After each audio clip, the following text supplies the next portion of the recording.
Hello and welcome. We're at the track covering the Sport of Kings. Coming up, historic Superstakes weekend ahead in Jamaica. More from the latest race meets in Trinidad and Tobago and Barbados, and another flurry of stakes wins for Caribbean men in the USA and Canada.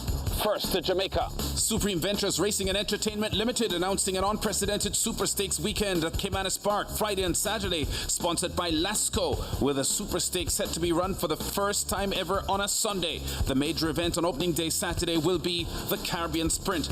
The entry list for the US $45,000 iCool Juice Drink Superstakes looks attractive and includes Wayne DaCosta's former horse of the year, Shiza Maneater, going for her third consecutive Superstakes triumph. The 2019 Triple Crown winner Supreme Soul, currently on an 8-race winning streak for leading trainer Anthony Nunes, is also entered, along with his stablemates, the 2016 Superstakes champion Big Daddy Cool and Tuna Ciliata, the St. Leger runner-up. Plus there's Gary Sabrati's Sentient, the Derby runner-up. On the track, though, this past weekend at Caymanas Park, a massive upset win in the restricted allowance 10th race as apprentice rider Samantha Fletcher landed her 8th career win. Award-winning commentator Brian Rickman picks them up heading for the home turn, with Fletcher in front aboard Roy Rogers. As they lead the 7/16th and approach the 3, Roy Rogers battling to hold the advantage. Prince Charles, an American Invader, breathing right down his neck. Western Wheels, the rider, having a peep behind already and running in 4th. My Switcheroo is toward the outside. Top Shelf hugs the rail, but they're into the lane, a quarter of a mile to run, and Roy Rogers gets the stick. American Invader now asked to gather him in. It's Roy Rogers and American Invader up front. The rest now form a wall in behind. Top Shelf is asked to close up with Duke coming with his usual late charge. Cryptocurrency toward the outside of My Switcheroo, but American Invader and Roy Rogers go at it from Duke back in 3rd. Roy Rogers by a red nose band now inches away to win by almost a length. A thrilling duel down the home stretch. The 9-5 favorite American Invader under Radish Roman on the outside, failing to withstand the rally from Fletcher, who whips the 9-2-1 outsider Roy Rogers to victory. Well, I was really worrying because I see the jockey doing a lot of diamond flats, and I was like, okay then. He respond to it as well, yes, but I know that my ass is responding to the whip as well, and I'm going to pass you as well, because you're going to need a whip as well as I will need a whip, so I use my whip to pass him. The 4-1 bet Duke closing steadily for 3rd. Winning trainer Dennis Lee surprised the betting public, didn't spot how well off his 3-year-old gelding came in at the handicaps. Everybody pick up weight. They beat me 4 lengths the last time, and I was going wide on the turn. Everybody pick up weight. I drop weight. Now to Trinidad and Tobago, where the Derby winner, Juice Man, was not the only standout performer on last Tuesday's Republic Day holiday card at Santa Rosa Park. The co-featured Diamond Stakes was the platform the impressive General JN needed to stretch his unbeaten run this year to 4 races. John Rupert picks up the commentary with the field leaving the backstretch and General JN in 4th, stalking the leaders. Pause for a course. She just the leader there from Whisper Light, and Master of War buried in between runners now as General JN races in 4th. Then we come back to Valorous, and this one's for Ron. Stockyard looking to get going together with Nuclear Power. Caesar Country is beaten and the last spot. Coming out of the far turn now, and it's that yellow cap of Master of War. Master of War the leader. On the inside there is Whisper Light. Circling horses is General JN together with this one's for Run. They all turn as a pair. Into the home stretch they come, and it's Master of War with the lead. General JN is running on. Then comes this one's for Run on furthest out. Whisper Light is there. A wild finish in the Diamond Stakes inside the final 200 meters. Master of War and General JN. General JN takes over the running. Master of War game effort, and this one's for Run. General JN wins it.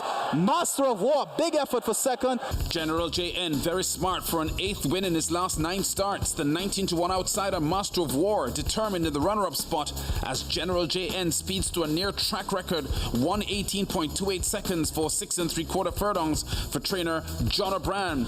And owner Jerry Narais has his eyes on rich purses at Jamaica's Caymanas Park and Gulfstream Park in Florida later this year. I think he's a great Caribbean find. I would like to see him race in the Diamond Mile, and I would like to see him race in the Confederation Cup in Miami. I think this horse really is a fantastic find. The Barbados' second season of racing wrapped up late September with a Midsummer Classic winner and Guinness runner-up, 17 million US, acing the Constellation Handicap. Let's get that race call now from Neil Gill. Here they come spinning out of the turn, and it is a two-horse affair. Quality Star and 17 million US, and down the stretch they come, neck and neck. Quality Star and 17 million US, 17 million and Quality Star, but in the end, it's going to be 17 million US. Mr. RJ's Phillies 17 million US under champion jockey Rashid Hughes snatches a smart win here for trainer Akeem Walcott, tackling older horses toward the back end of her 3-year-old campaign. Her stablemate Quality Star second at 13-1 odds. The winning time for 7.85 furlongs, 138.60. Let's head up north now for the fascinating story of another Saffie Joseph Jr. tramp just 7 days after his US $1 million victory in the Pennsylvania Derby. The dust would not have settled yet for the Barbadian trainer on his stunning upset win with a 30-1 bet Math Wizard in the Pennsylvania Derby the previous week. But here at his home Gulfstream Park track in Florida, he was reveling in another massive moment, starting the hot favorite Chance It in Saturday's Florida Sire in Reality Stakes, worth a whopping $400,000 US. And it was pretty obvious coming off the final bend that his colt was in charge as he swept to the front. Gaff Leon hasn't released the brakes on Chance It, and he moves to a clear lead. Smash Factor is all in. Liam's Lucky Charm not making much of an impact with less than a quarter of a mile to go. It's Chance It's race to win or lose. He's off the turn with a 5-length lead now. Smash Factor is flat to the board second down the center Poe with Liam's Lucky Charm. But let there be no doubt who's best. The In Reality goes to Chance It. Chance It wrapped up, geared down, and 6 on top. Unstoppable in the near $500,000 In Reality Stakes for 2-year-olds, the colt Chance It slams a quality field under Tyler Gaffleon to score by 7 1/4 lengths, clocking 144.26 for the 8.5 furlong trip. The 32-year-old Joseph Jr., the 2019 Spring Meet Champion trainer at Gulfstream Park, is the current season leader in stakes earned at the Florida racetrack. Also making headlines at Gulfstream Park on Saturday, the Jamaican trainer Rowan Crichton, whose 17-1 shot, Great Sister Diane, scored a surprise win in the Monroe Stakes, having shot to the lead coming off the final bend. The 3-year-old filly was driven out on the lead by jockey Miguel Vasquez in the white cap. The victory margin in the end, 1 1/4 lengths. Great Sister Diane wins the Monroe on turf in 139.81 for 8.5 furlongs for Crichton's second stakes win since April at Gulfstream. And for the second week in a row, a double stakes tramp to report at Canada's Woodbine for the Barbadian riding ace, Patrick Husbands. The richer of Husbands' 2 victories, the Canadian $150,000 Ontario Derby over 9 furlongs. In the red cap, Husbands was aboard the 2-1 bet Global Access. He had been with the pacesetters from the start, and after snatching the lead at the top of the home stretch, stoutly repelled challenges from Jungle Fighter on his inside and Armistice Day on his outside for a clear victory.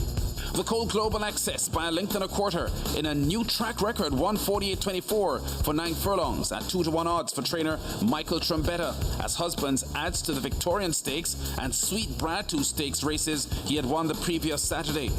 The win for Husbands in Saturday's secondary Durham Cup Stakes for 3-year-old and upward horses was more thrilling. A perfect front-running strategy aboard the 2-1 bet, The Great Day. Special Forces on the outside, Thor's Rock at the centre. And then came Say the Word. It's The Great Day taken on by Special Forces. The Great Day and Patrick Husbands fighting tooth and nail. And Alan Garcia on Special Forces. And now they throw it right down to the wire. Special Forces and... the Great Day nibbling at the wire. On the inside, Husbands appeared for a moment to be losing the battle in deep stretch to Alan Garcia, who was aboard the 4-5 favourite Special Forces. But the 7-time Woodbine champion jockey dug deep and got the win by a nose. I pick it up from the half mile, squeeze him a little bit by the 3-year pole, and get him over to his right lead, and he dig in, and then when Alan comes in, he dig in again, and then about 4 strikes from the rear, he dig back again, so he never give up. So both added money races on Saturday's card going to Husbands. No jockey at Woodbine has as many stakes wins this year as the Barbadian. The count now 17 as Argentina-bred The Great Day gets the narrow win over the big favourite, clocking 149.68 for the 9 furlong trip.